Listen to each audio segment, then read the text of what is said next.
Topic हमारा है coulomb का सदिश निरूपण। तो देखिए कूलाम का सदिश निरूपण हम लोग कैसे करेंगे। ये Q1 आवेश है, ये Q2 आवेश है, बीच की दूरी हमारी r हो गई। तो Q1 से Q2 की ओर अगर हम स्थिर सदिश जो लेंगे तो r12 कैप लेंगे। Q2 से Q1 की ओर अगर स्थिर सदिश लेंगे तो r21 कैप लेंगे। Q1 जो Q2 पे बल आरोपित कर रहा है, तो देखो 1 वाला जो 2 वाले पे लगा है तो 1 2 लेंगे। जब 2 वाला 1 वाले पे बल लगा रहा है तो ये 2 1 लेंगे। देखो ये जो Q1 Q2 पर बल लगा रहा है उसकी दिशा Q1 से Q2 की ओर है, F12 की, और F21 की दिशा विपरीत दिशा में है, Q2 से Q1 की ओर है। तो यहाँ पर हम लोग लिखेंगे कि Q1 द्वारा Q2 पर आरोपित बल तो क्या होगा F12। यहाँ पे क्या होगा, यहाँ पे होगा 1/4 पाई एप्सिलॉन 0। भाई बल का यही तो था, Q1 Q2 था, Q1 Q2 और बटे r स्क्वायर। लेकिन सदिश क्या लेंगे r12 का समीकरण नंबर 1। इसी प्रकार जो हम लोग लिखेंगे Q2 द्वारा Q1 पर आरोपित बल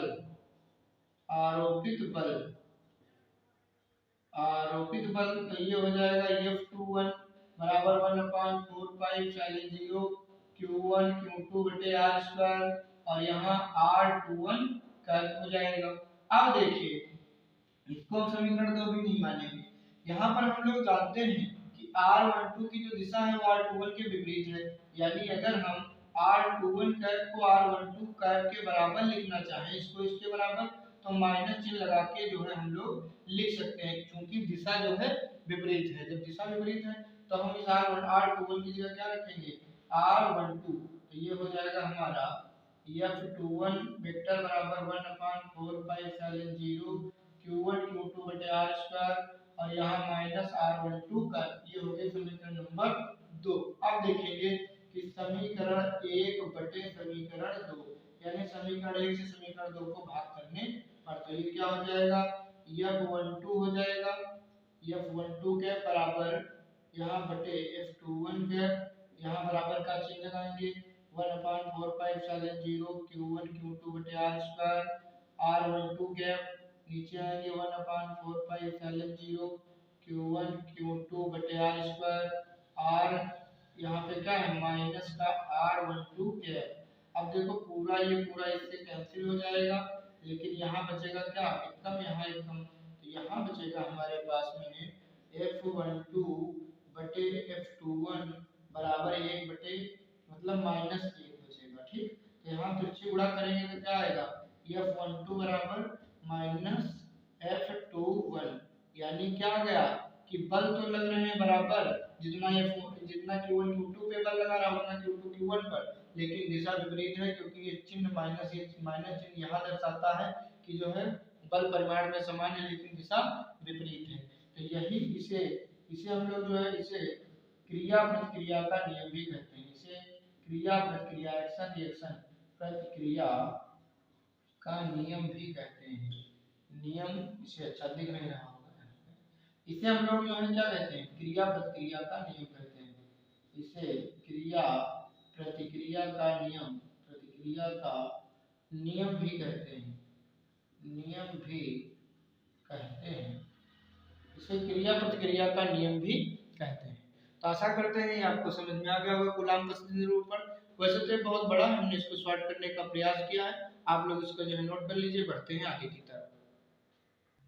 हमारा अगला टॉपिक है एक समान वैद्युत क्षेत्र में द्विध्रुव पर कार्यरत बल आघूर्ण। देखिए ये हमारा एक समान वैद्युत क्षेत्र वेक्टर ई है। यहाँ पर हमने क्या रखा है, एक समान वैद्युत क्षेत्र में AC एक वैद्युत द्विध्रुव रखा हुआ है, माइनस तथा प्लस q आवेश, इसके बीच की दूरी 2l हो तो वैद्युत द्विध्रुव हो जाता है। इसे हमने कितने कोण पे रखा हुआ है, तो इसे हमने जो है थीटा कोण पर रखा हुआ है। ठीक, तब यहाँ लिखेंगे कि माना AC एक वैद्युत द्विध्रुव है, माना AC एक वैद्युत जो है क्या है AC एक वैद्युत द्विध्रुव है, जिसे एक समान वैद्युत क्षेत्र में थीटा कोण पर रखा लिखा गया है। अब देखिए यहाँ पर एक तो बल इस साइड को लगेगा F1, एक बल इस साइड को लगेगा F2। यहाँ भी क्यों ही आएगा, यहाँ भी क्या आएगा, क्यों ही आएगा, क्योंकि ये इस तरीके से विद्युत क्षेत्र की तीव्रता इस तरीके से है, तो ये विद्युत क्षेत्र की तीव्रता क्या करना चाहती है, इसको घुमा करके इस तरह लाना चाहती है। समझ लीजिए जैसे पानी बह रहा है बहुत तेजी से और उसमें लकड़ी इस तरह डालिएगा तो क्या करेगा, पानी उस लकड़ी को घुमा करके इस तरह ले आएगा। जब इस तरह ले आएगा तो ये बहती हुई चली जाएगी, यानी इस पे कोई भी बल उस समय नहीं लगेगा। तो अभी इस पे जो है बल आघूर्ण लग रहा है, दो बल काम कर रहे हैं तो उसको हम लोग बोलेंगे बल आघूर्ण, घुमाने का प्रयास। जैसे हम लोग पेंच कस से पेंच को जब हम कस रहे होते हैं तो हम बल आघूर्ण लगा रहे होते हैं, ठीक। तो यहाँ पे जो है हमने क्या लिखा, माना ऐसी विद्युत द्विध्रुव जिसके एक समान विद्युत क्षेत्र में थीटा कोण पर जो है इसको रखा गया है। अब हम लोग जो क्या करेंगे, सीधा लिखेंगे बल आघूर्ण की बल आघूर्ण, बल आघूर्ण टाउ से प्रदर्शित करेंगे इसको। तो टाउ बराबर क्या होगा, किसी एक बल का परिमाण ले लेंगे, किसी एक बल का परिमाण ले लेंगे। यहाँ पे कोई टाउ बराबर क्या आना है, पी साइन थीटा, टाउ बराबर आएगा पी साइन। तो यहाँ पर जो है हमको कोई एक बल ले लेना है, चाहे ये बल F1 ले लूं चाहे F2। तो यहाँ पर कोई एक बल का परिमाण ले लेना हमको है, तो एक बल ले लेना है तथा दोनों बलों के बीच की लंबवत दूरी, तथा दोनों बलों के बीच की लंबवत दूरी, बीच की लंबवत दूरी लेनी है हमको। अब देखो एक बल ले लेंगे तो बल का मान कितना है, क्यूई, तो यहाँ हो जाएगा क्यूई। दोनों बलों के बीच की लंबवत दूरी, ये देखो लंबवत दूरी आ गई। ये वाली दूरी नहीं लेनी है, लंबवत दूरी लेनी है 90 डिग्री। तो एक तो बल ये लग रहा है क्रिया रेखा, और एक बल ये लग रहा है तुम्हारा क्रिया रेखा F1, F2 इससे लग रहा है, तो इसके बीच की लंबवत दूरी यही होगी। तो यहाँ पर इसका नाम दे देते हैं B, तो BC हो जाएगी लंबवत दूरी BC। अब BC निकालेंगे तो समकोण त्रिभुज CBA या ABC में यहाँ पर हम निकालेंगे क्या, BC। तो BC क्या है, लंब, ये कर्ण है 2l दिया है, तो लंब और कर्ण में संबंध किसका होता है, साइन थीटा का। साइन थीटा है लंब बटे कर्ण, लंब है BC, कर्ण है 2l, तो इसका गुणा करेंगे तो BC बराबर आएगा 2l साइन थीटा। तो यहाँ पे पुट कर देंगे QE into 2l sine theta, रख दिया। अब देखो E तो अलग कर लेंगे और Q इंटू 2l अलग कर लेंगे और साइन थीटा, तो क्या होता है, P बराबर होता है Q इंटू 2l। तो यहाँ पर रख देंगे इसका मान तो P हो जाएगा, तो हो जाएगा PE साइन थीटा। तो टाउ बराबर क्या आ गया, PE साइन थीटा। बस यही हो जाता है बल आघूर्ण। अब देखो साइन थीटा आ गया तो यह एक सदिश राशि, cos थीटा होता तो यह एक अदिश राशि। अगर इसको हम वेक्टर फॉर्म में लिखेंगे तो टाउ बराबर P क्रॉस E, ये हो जाएगा इसका सदिश रूप हो जाएगा। तो यहाँ पे लिख लेंगे कि यह एक सदिश राशि है, यह एक सदिश राशि है, सदिश राशि है। टाउ कैसी है, सदिश राशि है। इसका जो है मात्रक निकालेंगे तो इसका मात्रक क्या होगा, तो इसका मात्रक देखो वैद्युत द्विध्रुव आघूर्ण P का मात्रक क्या होता है, P का मात्रक होता है कूलाम इंटू मीटर, विद्युत क्षेत्र की तीव्रता का मात्रक न्यूटन बटे कूलाम। यहाँ और साइन थीटा, थीटा तो क्या होती है विमाहीन, तो कूलाम से कूलाम कट जाएगा तो न्यूटन मीटर आएगा। तो इसका मात्रक न्यूटन मीटर या जूल होता है। तो न्यूटन मीटर मिले तो भी सही, जूल मिलेगा तो भी सही। अब देखो कुछ केस बनेंगे यहाँ पे, तो साइड में देख लेंगे। केस फर्स्ट देखेंगे यहाँ कि यदि थीटा बराबर यहाँ कितना हो 90, यानी ये डंडा इस तरीके से रखो यहाँ पर वैद्युत ध्रुव को, तो हम लोग क्या करेंगे, ज्यादा पूरा बहुत ज्यादा बल लगेगा तो अधिकतम बल लगेगा। यदि हम थीटा 90 डिग्री कर देंगे तो यहाँ 90 रखेंगे तो टाउ मैक्सिमम आएगा, टाउ अधिकतम आएगा, क्या आएगा P sin 90, sin 90 का मान 1 होता है, तो ये आ जाएगा टाउ अधिकतम। केस नंबर सेकंड, यदि हम थीटा 0 डिग्री कर दें, यानी इस डंडी को या इस द्विध्रुव को घुमा करके जिस तरह पानी बह रहा है विद्युत क्षेत्र की तीव्रता है या विद्युत क्षेत्र उस तरफ को रख देंगे तो फिर इसमें बल ही नहीं लगेगा, बहता हुआ चला जाएगा। यदि ये थीटा 0 हो जाएगा ये वाला इस तरीके से, तो यहाँ sin 0 का मान 0 होता है, तो आ जाएगा टाउ मिनिमम, यानी न्यूनतम जो है बल आघूर्ण लगेगा यहाँ पे 0, कितना लगेगा 0। तो हम आशा करते हैं आप लोग समझ गए होंगे। इसको जो है नोट कर लीजिए, स्क्रीनशॉट ले लीजिए, तो वीडियो को रोक के लिख लीजिए। बढ़ते हैं हम लोग आगे की तरफ। हमारा अगला टॉपिक है कि एक समान विद्युत क्षेत्र में द्विध्रुव को घुमाने में किया गया कार्य। अब देखो हम ये एक समान विद्युत क्षेत्र है वेक्टरी, इसमें हमने विद्युत द्विध्रुव को रखा हुआ है। तो यहाँ लिखना स्टार्ट करेंगे कि माना माना AC एक वैद्युत द्विध्रुव है, माना AC एक वैद्युत द्विध्रुव है जिसे एक समान वैद्युत क्षेत्र में θ1 कोणीय स्थिति में रखा गया है। θ1 कोणीय स्थिति में रखा गया है इसको जो है θ1 कोणीय स्थिति में रखा गया है। ये θ1 हो गया, θ1 कोणीय स्थिति में रखा गया है। बल आघूर्ण टाउ के प्रभाव में जब दो बल लगेंगे, एक बल इस साइड को लगेगा, एक बल इस साइड को, यानी घुमाने का प्रयास करेगा, तो ये घूम करके θ2 कोणीय स्थिति में आ जाएगा। तो बल आघूर्ण टाउ के प्रभाव में द्विध्रुव घूमकर θ2 कोणीय स्थिति में आ जाता है। θ2 कोणीय स्थिति में आ जाता है। अब देखो ये द्विध्रुव घूम गया और θ2 कोणीय स्थिति में आ जाता है। कितने में? θ2। थोड़ा यहाँ पे जो ये देखिए θ1 से θ2 कोणीय स्थिति में आ गया। C से C डैश, A से जो है यहाँ पे E डैश, ये इस तरह को घूम गया है, ऊपर से ही इस तरफ को घूम गया है। अब देखिए जब घूम करके θ2 कोणीय स्थिति में आ जाता है, अब हम यहाँ पे लिखेंगे जो है द्विध्रुव पर कार्यरत बल आघूर्ण। तो द्विध्रुव पर कार्यरत बल आघूर्ण, कितना बल आघूर्ण काम कर रहा था? टाउ बराबर P sin थीटा, ये बल आघूर्ण लग रहा था। अब हम यदि लिखेंगे कि द्विध्रुव को अल्प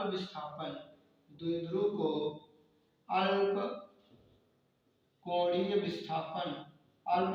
विस्थापन d थीटा देने पर किया गया अल्प कार्य। जब इसको थोड़ा विस्थापन देंगे तो थोड़ा कार्य किया जाएगा, यानी dw कार्य बराबर क्या होगा? बल गुणे विस्थापन। बल कितना है? टाउ, और विस्थापन कितना? d थीटा दिया, तो tau into d theta, tau का मान रख देंगे तो आएगा P sin theta into d theta. अब हम यहाँ पे लिखेंगे कि द्विध्रुव को θ1 कोणीय स्थिति से θ2 कोणीय स्थिति में घुमाने पर किया गया कुल कार्य निकालेंगे, यानी टोटल वर्क निकालेंगे कैपिटल W। तो स्मॉल dw का क्या होगा? समाकलन θ1 से θ2 तक। dw का मान कितना है? P sin theta into d theta है, θ1 से θ2। अब देखो ना तो वैद्युत द्विध्रुव बदलेगा, ना तो वैद्युत क्षेत्र की तीव्रता बदलेगी। बदलेगा कौन? कोण बदलेगा, जितना घूम जाए उतना कोण बदलेगा, 90 60 30 0। कोण बदलेगा तो कोण का हम लोग समाकलन करेंगे, तो P बाहर निकाल लेंगे, यहाँ sin थीटा d थीटा रखेंगे, θ1 θ2। अब देखेंगे यहाँ पर क्या होगा, ये तो P ही रहेगा। अब sin थीटा का समाकलन क्या होगा? sin थीटा का समाकलन होता है माइनस का cos थीटा, यहाँ θ1 यहाँ θ2 रहने वाला है, यहाँ θ1 यहाँ पर θ2 रहने वाला है। अब हम यदि इस माइनस चिन्ह को हटाना चाहें तो ये लिमिट ऊपर के नीचे और नीचे के ऊपर कर लेंगे, यानी ये हो जाएगा P, यहाँ रहेगा cos थीटा, माइनस चिन्ह हटा दिया तो θ1 ऊपर चला गया, θ2 नीचे चला आया। फिर हम यहाँ पर क्या करेंगे, अब अपर लिमिट यानी ऊपर वाली लिमिट पहले रखेंगे माइनस नीचे वाली लिमिट, तो यहाँ रखेंगे cos θ1 माइनस cos θ2। जगह कम होने के कारण हम लोग जो है हम इस तरह से लिख रहे हैं। आप जो है इस लाइन के नीचे इस लाइन के नीचे इस लाइन को, फिर इस लाइन को, फिर इस लाइन को, इस तरीके से जो है लिखना। तो यहाँ पर मैं हमारा जो है फार्मूला आ चुका है। देखो हमसे क्या द्विध्रुव में किया गया कार्य, तो कार्य हमारा आ चुका है W बराबर आ गया P cos θ1 माइनस cos θ2। तो ये हमारा जो है प्रूव हो चुका है। अब इसमें केस भी बन सकते हैं, θ1 0 रखे, θ2 90 रखे, इस तरीके से तो कई जो है आप बना भी सकते हैं। चलिए इसको नोट कर लीजिए, बढ़ते हैं अगले प्रूफ की तरफ। स्क्रीनशॉट ले लीजिए जल्दी से। हमारा अगला टॉपिक है कि एक समान वैद्युत क्षेत्र में संचित स्थित ऊर्जा U। तो यहाँ पर देखेंगे हम सबसे पहले यहाँ पर ये एक समान वैद्युत क्षेत्र वेक्टर ही हो गया और इसमें हमने एक समान वैद्युत क्षेत्र में क्या रखा है, द्विध्रुव को रखा हुआ AC इसका नाम है। तो यहाँ लिखेंगे एक समान वैद्युत क्षेत्र में, एक समान वैद्युत क्षेत्र में, एक समान वैद्युत क्षेत्र में, एक समान वैद्युत क्षेत्र में, एक समान वैद्युत क्षेत्र में कौन रखा हुआ है, द्विध्रुव। एक समान वैद्युत क्षेत्र में रखे द्विध्रुव को शून्य ऊर्जा स्तर, शून्य ऊर्जा स्तर यानी θ1 बराबर कितना 90 डिग्री, इसको शून्य ऊर्जा स्तर बोलते हैं, ये हो गया 90 डिग्री। शून्य ऊर्जा स्तर 90 डिग्री से किसी विशेष स्थिति में, किसी विशेष कोण में घुमाने पर θ1 90 डिग्री से किसी विशेष कोण, किसी विशेष कोण, किसी विशेष कोण θ2 बराबर थीटा तक घुमाने में किया गया कार्य, घुमाने में किया गया कार्य स्थितिज ऊर्जा के रूप में संचित हो जाता है। स्थितिज ऊर्जा के रूप में संचित हो जाता है, संचित हो जाता है। एक समान वैद्युत क्षेत्र में रखे द्विध्रुव को शून्य ऊर्जा स्तर 90 डिग्री से किसी विशेष कोण θ2 तक, θ2 अगर हम इसको यहाँ से थोड़ा लंबा कर दें, इसको नहीं तो छोटा लग रहा होगा, यहाँ से अब ठीक लग रहा है, ये हो गया -2 AC। अब इसको हम घुमा दिए बल आघूर्ण टाउ के प्रभाव में, तो ये C से C डैश हो गया, ये A से A डैश हो गया और ये घूम गया है कितना, ये तो था 90 डिग्री, अब ये θ2 कितना हो गया है थीटा। तो ये घूम गया, तो यही जो है कार्य किया गया कार्य स्थितिज ऊर्जा के रूप में संचित हो जाता है। अब हम लिखेंगे अतः द्विध्रुव को घुमाने में किया गया कार्य, अतः द्विध्रुव को घुमाने में किया गया कार्य W बराबर PE क्या था cos θ1 माइनस cos θ2, तो PE हो जाएगा, यहाँ cos θ1 कितना था 90 डिग्री, cos 90 माइनस cos θ2 कितना था थीटा। cos 90 का मान कितना होता है, हाई स्कूल में पढ़ा होगा, cos 90 का मान 0 है, cos थीटा, ये हमारे पास में आ गया minus PE cos theta. W बराबर, और यही कार्य किसमें संचित हो जाता है, स्थितिज ऊर्जा में संचित हो जाता है, यही कार्य स्थितिज ऊर्जा के रूप में संचित, यानी यही WU के रूप में हो जाता है। तो अगर यह एक अदिश राशि क्योंकि cos थीटा आ चुका है, cos अदिश होता है, तो अगर आप इसको देखेंगे तो U हमारा है कैसा, अगर वेक्टर U बराबर देखेंगे तो -P डॉट E, तो भी डॉट लगने से ये अदिश रूप में हो जाता है। तो इसको जो है नोट कर लीजिए, बढ़ते हैं हम लोग आगे की तरफ। हमारा अगला टॉपिक है सतत आवेश वितरण, कंटीन्यूअस चार्ज डिस्ट्रीब्यूशन। तो यह तीन प्रकार का होता है, रेखीय आवेश वितरण, रेखीय आवेश वितरण, यहाँ पे पृष्ठीय आवेश वितरण, पृष्ठीय आवेश वितरण, और हमारे पास में होता है आयतन आवेश वितरण, आयतन आवेश वितरण होता है। रेखीय आवेश linear charge distribution, surface charge distribution और वॉल्यूम चार्ज डिस्ट्रीब्यूशन, ये होता है तीन तरीके का। रेखीय आवेश देखो, सतत आवेश वितरण की परिभाषा पहले देख लेते हैं। जब आवेश का वितरण ऊर्जा के छोटे छोटे पैकेटों के रूप में, बंडलों के रूप में होता है, क्वांटा के रूप में होता है, तो हम उसको कहते हैं सतत आवेश वितरण। जैसे आप देखते होंगे नमकीन के पैकेट देखते होंगे तो समान समान जो है मात्रा के क्वांटिटी के होते हैं, तो इसी प्रकार से जब आवेश भी क्वांटा के रूप में, समान समान क्वांटा के रूप में वितरित होता है, तो उसको हम लोग सतत आवेश वितरण कहते हैं। सतत माने लगातार। अब देखिए रेखीय आवेश वितरण क्या होता है, जब किसी चालक तार पर जो है हम प्लस में उसको आवेश दे देते हैं, तो चालक संपूर्ण चालक तार पर एक समान रूप से वितरित हो जाता है, उसको हम लोग कहते हैं रेखीय आवेश वितरण। पृष्ठीय आवेश वितरण का मतलब जब इसमें क्या होता है, केवल लंबाई के अनुदिश होता है, और इसमें क्या होगा, लंबाई और चौड़ाई के अनुदिश जब आवेश वितरित हो जाए, जैसे हम किसी पृष्ठ को आवेश देंगे प्लस क्यू, तो या लंबाई के अनुदिश भी वितरित हो जाएगा और चौड़ाई के अनुदिश भी वितरित हो जाएगा, लंबाई के भी चौड़ाई के भी, तो तो ये हो गया पृष्ठ, यानी इसमें द्विविमीय रूप से जब वितरित हो जाता है किसी पृष्ठ पर। आयतन में क्या होता है, आयतन का मतलब क्या होता है कि लंबाई के अनुदिश भी, चौड़ाई के अनुदिश भी और ऊंचाई के तीनों के अनुदिश हो जाता है। जैसे हम इसको प्लस क्यों आवेश देंगे घन को, तो ये संपूर्ण जो है इसमें फैल जाएगा, लंबाई चौड़ाई और ऊंचाई के घनाभ बना लीजिए तो घन कोई भी। तो यहाँ पर जो है कितनी दिशाओं में जो है वितरित हो रहा है, तीन त्रिविमीय रूप से। जब किसी पृष्ठ पर जो है आवेश वितरित होता है तो उसको हम लोग बोलते हैं आयतन आवेश वितरण। अब देखिए ये इतना इंपॉर्टेंट नहीं होता, इंपॉर्टेंट है इनके घनत्व, जैसे रेखीय आवेश घनत्व, पृष्ठीय आवेश घनत्व, आयतन आवेश घनत्व। रेखीय आवेश घनत्व को हम लोग लैम्डा से व्यक्त करते हैं, पृष्ठीय आवेश घनत्व को हम लोग जो है रो से सिग्मा से व्यक्त करते हैं, और आयतन आवेश घनत्व को हम लोग रो से व्यक्त करते हैं। ये सिग्मा देखो पृष्ठीय आवेश घनत्व एक इस तरीके का सिग्मा होता है, इसका मतलब होता है किसी चीज का जोड़ना, योग करना। अब देखो जो है रेखीय आवेश घनत्व क्या होता है, एकांक लंबाई, अगर यहाँ छोटी कोई लंबाई ले ले और उस पर देखें आवेश कितना वितरित होगा, अगर ये पूरी लंबाई एल हो तो छोटी लंबाई डीएल होगी, तो एकांक लंबाई पर वितरित आवेश की मात्रा को हम लोग क्या कहते हैं, रेखीय आवेश घनत्व, इसे लैम्डा से व्यक्त करते हैं। और ये हो जाएगा इस तरीके से, अगर हम संपूर्ण कार्य के लिए लिखेंगे तो q बटे एल, तो लैम्डा बराबर क्या आ गया q बटे एल। तो इसका जो है आगे प्रयोग होने वाला है गाउस के नियम में, जो हम लोग आगे प्रूव पढ़ेंगे। पृष्ठीय आवेश घनत्व क्या होता है, आइए सरफेस यस है, तो एकांक पृष्ठीय क्षेत्रफल, अगर हम कोई छोटा टुकड़ा ले ले तो ये क्या होगा ds और ऊपर क्या होगा dq, माने छोटे टुकड़े पर जितना आवेश वितरित है dq, तो एकांक पृष्ठीय क्षेत्रफल पर वितरित आवेश की मात्रा को हम लोग पृष्ठीय आवेश घनत्व कहते हैं। आगे चल के यही q बटे s हो जाता है, ठीक।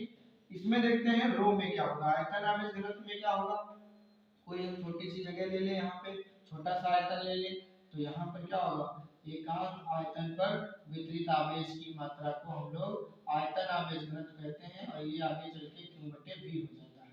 तो यहाँ पर जो ज्यादातर दो चीजों का प्रयोग होगा, रेखीय आवेश घनत्व और पृष्ठीय आवेश घनत्व का, जो कि हम आगे जल्द ही चर्चा करेंगे। अभी तो इसको नोट कर लीजिए, बढ़ते हैं हम लोग आगे।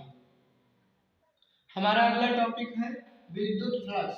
तो विद्युत फ्लक्स क्या होता है, ये देखिए हमने बनाया है एक समान विद्युत क्षेत्र, किसी एक समान विद्युत क्षेत्र में किसी काल्पनिक बंद पृष्ठ के तल के लंबवत गुजरने वाली कुल विद्युत बल रेखाओं की संख्या को विद्युत फ्लक्स कहते हैं। तो हम यहाँ लिखेंगे किसी एक समान विद्युत क्षेत्र में, किसी एक समान विद्युत क्षेत्र में, किसी एक समान विद्युत क्षेत्र में स्थित किसी काल्पनिक बंद पृष्ठ, किसी काल्पनिक बंद पृष्ठ के तल के लंबवत या अभिलंबवत, लिखने बातें की, अभिलंबवत गुजरने वाली अभिलंबवत गुजरने वाली कुल वैद्युत बल रेखाओं की संख्या को, कुल वैद्युत बल रेखाओं की संख्या को विद्युत फ्लक्स कहते हैं, विद्युत फ्लक्स कहते हैं। देखिए किसी एक समान वैद्युत क्षेत्र में, ये हो गया हमारा एक समान वैद्युत क्षेत्र में स्थित किसी काल्पनिक बंद पृष्ठ, कल्पना कर ले कि ये कोई बंद पृष्ठ है, ये इस तरह हमने बना दिया, गोला हो सकता है, बेलन हो सकता है, या और भी कोई चीज घनाभ कुछ भी हो सकता है। किसी काल्पनिक बंद पृष्ठ के तल के लंबवत गुजरने वाली, जो कुछ में कितनी गुजर रही है, 1 2 3, अब ये जो पृष्ठ इस तरह बना है, ये पृष्ठ इस तरीके से है, और इसमें से ये जो पृष्ठ मान लो, इसमें से इस तरीके से विद्युत बल रेखाएं निकल रही है, यहाँ से यहाँ सबको इस तरीके से, तो इसमें से कितने निकल रही, मान लो 3 निकल रही है, ठीक। ऐसे ही मतलब जो भी काल्पनिक मतलब बंद पृष्ठ हम लेंगे उसमें से जितने निकल जाएंगे हजारों की संख्या में, उस तरीके से हम लोग जो है जान जाएंगे। तो किसी एक समान विद्युत क्षेत्र में से किसी काल्पनिक बंद पृष्ठ के तल के विलंबवत गुजरने वाली कुल विद्युत बल रेखाओं की संख्या को हम लोग विद्युत फ्लक्स कहते हैं। यहाँ से जितने निकल रहे हैं उनको विद्युत फ्लक्स कहते हैं, और इसे कहां से प्रदर्शित करते हैं, इसे फाई से जो है व्यक्त करते हैं, इसे फाई से व्यक्त करते हैं। यह एक अदिश राशि है, कैसी राशि, तो यह एक अदिश राशि है, यह एक अदिश राशि। अब देखेंगे तो अगर हम यहाँ पर इस तरीके से लेंगे तो ये क्या हो जाएगा, ये है हमारा मान लेते हैं कि एस है, क्या है, एस है, तो ये थीटा है, ये ds ले लेते हैं, ठीक। तो ये हो जाएगा थीटा के साथ जो है इसको हम लोग लिखेंगे ds cos थीटा, और जो थीटा से दूर है इसको हम लोग लिखेंगे ds sin थीटा। तो आप लोग जानते हैं पहले से थीटा के साथ जो है cos थीटा लिया जाता है, थीटा से दूर जो है sin थीटा लिया जाता है। हम लोग लिखेंगे कि अतः बंद पृष्ठ से, अतः बंद पृष्ठ से निर्गत अल्प फ्लक्स, अल्प फ्लक्स, तो अल्प फ्लक्स कितना जाएगा, तो डी फाई जाएगा। फाई बराबर क्या होगा, देखो हम लोग एक तो वैद्युत क्षेत्र की तीव्रता लेंगे ई लेंगे, इनटू हम लोग क्या लेंगे, क्षेत्रफल सदिश का घटक लेंगे वैद्युत क्षेत्र की तीव्रता की तरफ वाला, यानी ds cos थीटा लेंगे, तो ये हो जाएगा e into ds cos theta. तो आगे हम लोग जो है इसको अगर देखेंगे तो ये हो जाएगा e ds cos theta, e ds cos theta, यही से हम लोग देखो cos थीटा आगे हम लोग जानेंगे कि ये अदिश है। फिर हम लिखेंगे अतः बंद पृष्ठ से निर्गत, बंद पृष्ठ से निर्गत कुल फ्लक्स, कुल फ्लक्स, तो यहाँ पे कुल फ्लक्स क्या होगा, फाई बराबर छोटे उसका समाकलन कर देंगे, तो समाकलन करेंगे इसका मतलब इसका समाकलन e ds cos थीटा का करेंगे। तो यहाँ पर जो है ना किस e कितना है, e को तो बाहर निकाल लेंगे, अब समाकलन किसका होगा, ds का।